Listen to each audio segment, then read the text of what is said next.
El descubrimiento y estudio de las células siempre ha ido ligado al invento y a la mejora tecnológica de los sistemas ópticos, o sea, de los microscopios.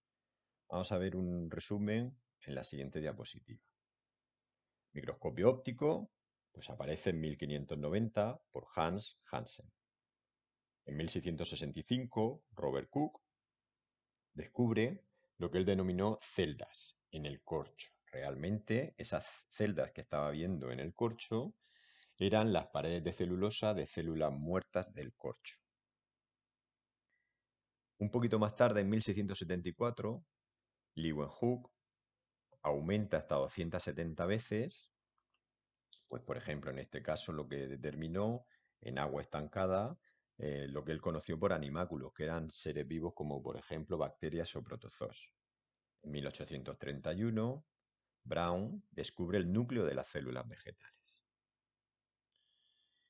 Un poquito más tarde, en 1838, Purkinje, pues lo que descubre es el citoplasma. Él lo denominó protoplasma.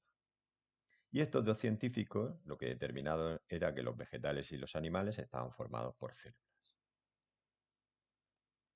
En 1858, el médico alemán Rudolf Virchow extendió la teoría celular al origen de las células. Demostró que toda célula tiene su origen en la división de otras células preexistentes. Esta idea la sintetizó en la frase omni cellula e cellula.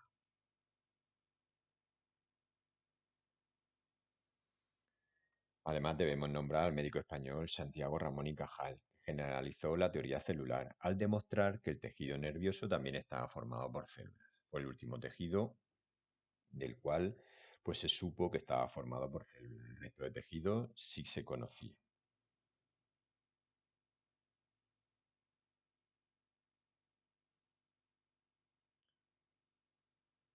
La teoría celular define la célula como la unidad estructural, funcional, reproductiva y genética del ser vivo.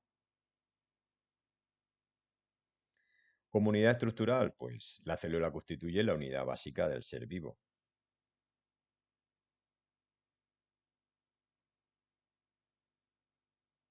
Aquí lo tenemos.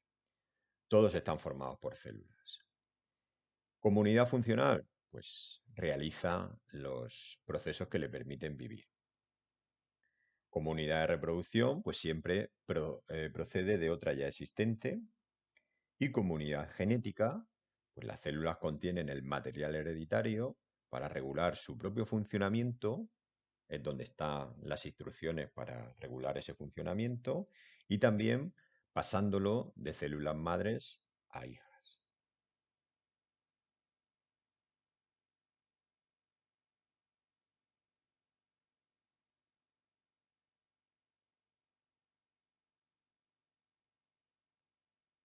Vamos a ver los componentes básicos de la célula, tanto de las procariotas como de las eucariotas. Lo primero que caracteriza a cualquier tipo de célula es la membrana plasmática. Es la estructura que delimita la célula y, sobre todo importante, porque es la que regula el intercambio de sustancias, tanto las que entran como las que salen. El citoplasma es el medio interno que es fluido. Contiene todos los componentes y las estructuras celulares y, además, es importante porque en él se dan multitud de reacciones químicas. Y, por supuesto, tanto las procariotas como los eucariotas pues deben de tener material genético. Los ácidos nucleicos, que son los que controlan el funcionamiento y, por supuesto, la reproducción de la célula. Vamos a ver los tipos de organización celular. Los primeros que no he nombrado, los procariotas, pues son los más sencillitos porque no tienen núcleo. Si es verdad que lo vamos a denominar nucleoide y no está rodeado por ninguna envoltura nuclear. Cuando hablamos de núcleo, hablamos de envoltura nuclear envolviendo, pues, por ejemplo, a ese material genético. Las células procariotas son tan sencillitas que no poseen membranas internas, solo tienen la plasmática. Por ello, realmente, las células procariotas no tienen órganos. Su tamaño oscila entre las 0,5 micras y las 5. No forman organismos pluricelulares y son características, por ejemplo, de las bacterias. La forma también es interesante.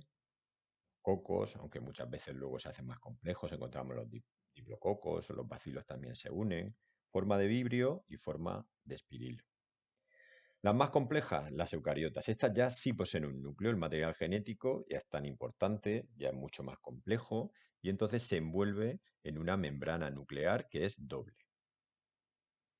Disponen de membranas internas, esto es, los órganos citoplasmáticos pues están rodeados de membranas, en algunos casos incluso membranas dobles. El tamaño es 10 veces superior al de las células procariotas, alguno incluso más. Estos forman organismos pluricelulares, aunque algunas células eucariotas solo se quedan formando un organismo unicelular y son características en las animales y las vegetales. Las eucariotas se dividen en células eucariotas animales y vegetales. Vamos a ver los dos ejemplos. Las animales pues son heterótrofas, significa que necesitan incorporar materia orgánica que ya ha sido elaborada previamente. No pueden formar materia orgánica a partir de la inorgánica. Eso sí lo hacen las eucariotas vegetales. Consiguen formar materia orgánica a partir de la materia inorgánica. Esto es, por ejemplo, el agua y las sales minerales. Para ello necesitan un aporte de energía, que es la fotosíntesis. Las células eucariotas animales suelen ser esféricas, mientras que las vegetales presentan forma poliédrica, no solo hexagonal.